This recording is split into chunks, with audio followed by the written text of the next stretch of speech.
to today's media conference hosted by the CARICOM Election Observation Mission to the 2025 Jamaica General Parliamentary Elections.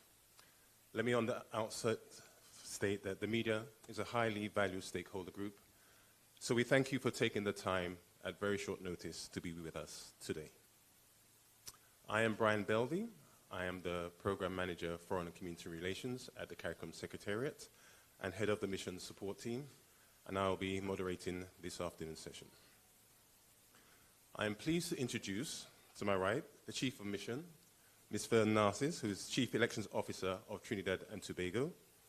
Ms. Narcis has served on several previous CARICOM observation missions, two previously as Chief of Mission. Ms. Narcis will now provide you with further information on the observations undertaken by the CARICOM Observation Mission team. I invite Ms. Narcis to the podium. Thank you.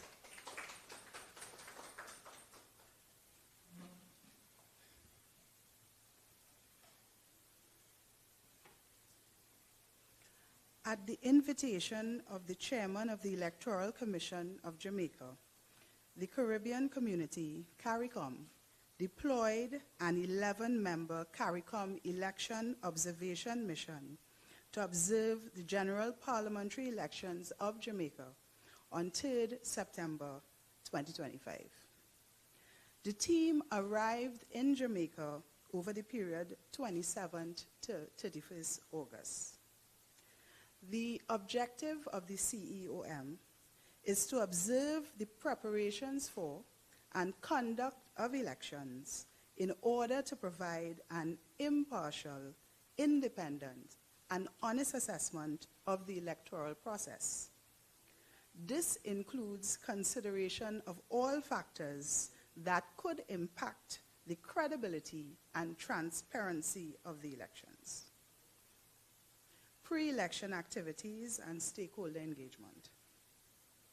Prior to polling day, the mission conducted several meetings with key stakeholders to understand the country's political climate.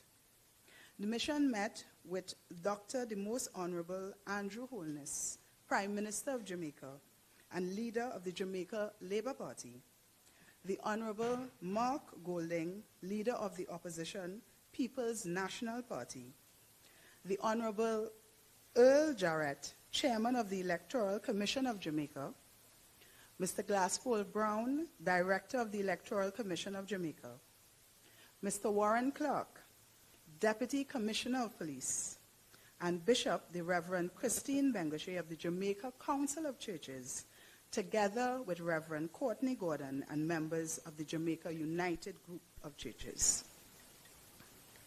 Polling day observations. On polling day, 6 teams were deployed to observe in 36 constituencies across 12 parishes. The teams visited 260 polling stations and monitored the day's activities by observing the opening of the poll, the voting process, the closing of the poll, and the counting of ballots. The mission noted that all materials and supplies needed were present at the stations in the required quantities. For the most part, polling stations were opened on time and voting commenced promptly at 7 a.m. at the stations in which the opening was observed. All stations were fully staffed and most had representatives of the political parties contesting in the various constituencies. The teams noted that representatives of the 2 major political parties were present in all areas observed. Polling stations were also conveniently located and accessible to the electorate. Adequate security was in place at all locations, with the officers displaying a very professional approach, which contributed to the level of calm that accompanied the day's activities. Throughout the day, the poll workers remained resolute and steadily carried out the required procedures, ensuring that the electors who turned out were able to register their vote. The mission observed that the electronic voter identification system, also known as EVIS machines, generally performed effectively throughout polling stations were deployed.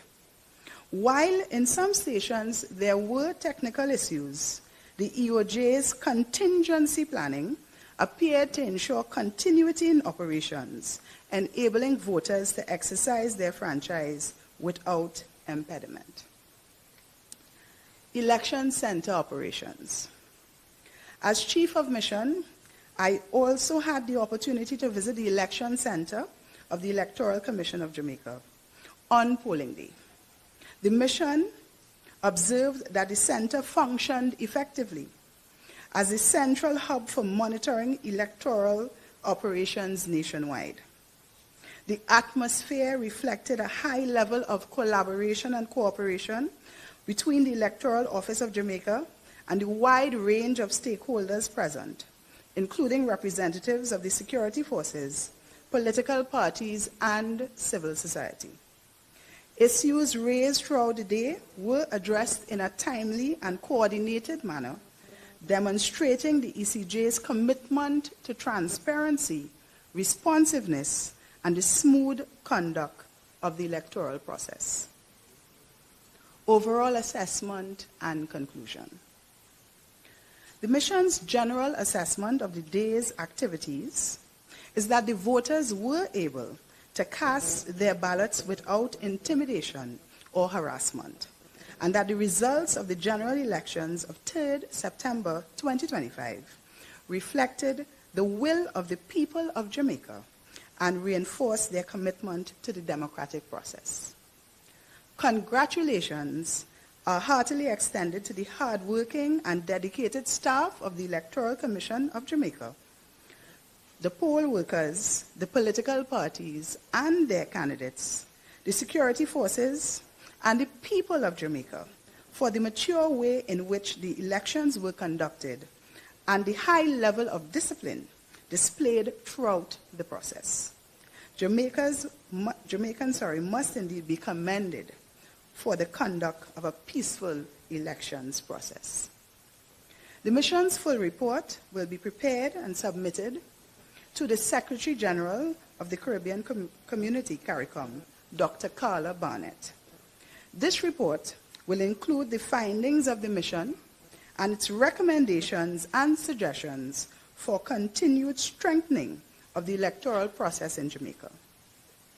The CARICOM Election Observation Mission wishes to thank the leaders of the political parties, civil society groups, other stakeholders, the media, and the people of Jamaica for their warm welcome and cooperation, which contributed to the success of this endeavor.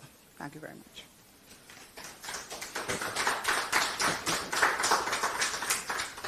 Thank you, Ms. Narcis. Now open the floor to questions.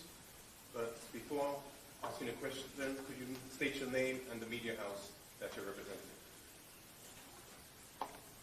Yes, sir. Gerald Williams from the Jamaica Observer.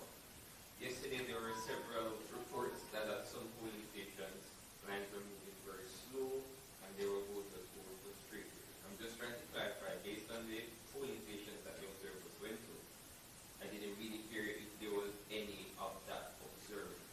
So I want to clarify if you guys did not actually see that same thing when you went to those polling stations. Okay, so we did see in a few polling stations some long queues, but just to share that long queues are typical in the Caribbean elections, particularly in the morning period.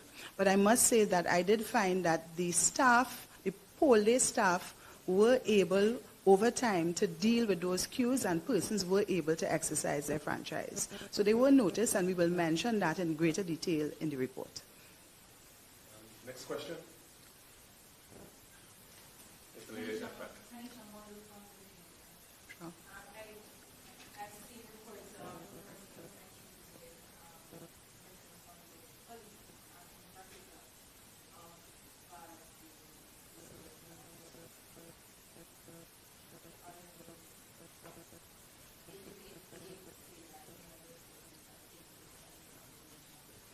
Sure. I have not heard or have any such reports, so I can't really, I don't think we're able to comment on that at this time.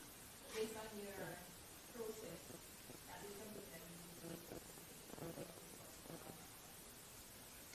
I wouldn't want to comment on that, but I will say that the observers, those of us in the team, we did not observe any such happenings in the stations that we visited.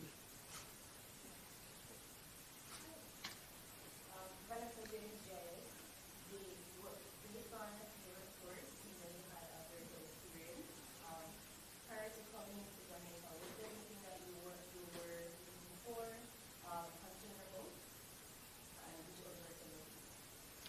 Jamaica, I don't know if the Jamaican populace is aware, but Jamaica is leading the region in a number of reforms, particularly in relation to registration of political parties and campaign financing. The introduction of the EVIS machine as well, we were aware of that, and so we were keen to look at that and see how that would have operated on poll day. And of course, the election center, something else that is quite attractive to a number of other Caribbean countries in terms of how that operates. So there are a number of features in your process that quite highly commendable, and they work very well, and certainly we were all very excited to see those types of organizations and how they operated.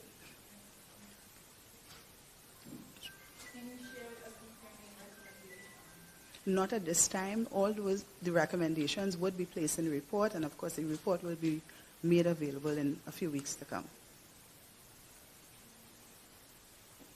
Any other questions? Sure. There was an incident where one of the candidates was asked to leave at the government. However, I think they're allowed about 5 minutes or so to stay on to see what's happening in the election process. Now, how do you think that incidents of this nature should be treated going forward? Well, I would say that typically in the Representation of the People Act, there would be guidelines as to how long candidates can stay within the precincts of a polling station. And certainly once candidates and their agents are made aware of what those guidelines are, usually there's a collaboration between the political parties and their representatives and the commission and the poll day staff as to how that is implemented. So I did hear that there was such an issue, but I also understand that issue was resolved with the intervention of, I think either is the returning officer or something like that, the presiding officer. The matter was resolved, so that the knowledge was there. So these things do tend to happen, but again, minor irregularities common to a voting process, but once things are quickly addressed, that is what really speaks to the success of the conduct of the poll.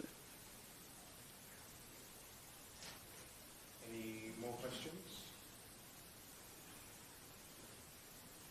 Well, it doesn't seem like there are any more questions, so I would just like to say thank you. We realize that this media briefing was called at a very short notice, so we greatly appreciate your attendance, and we very much look forward to reading your reports. Thank you all very much. Thank you. Thank you.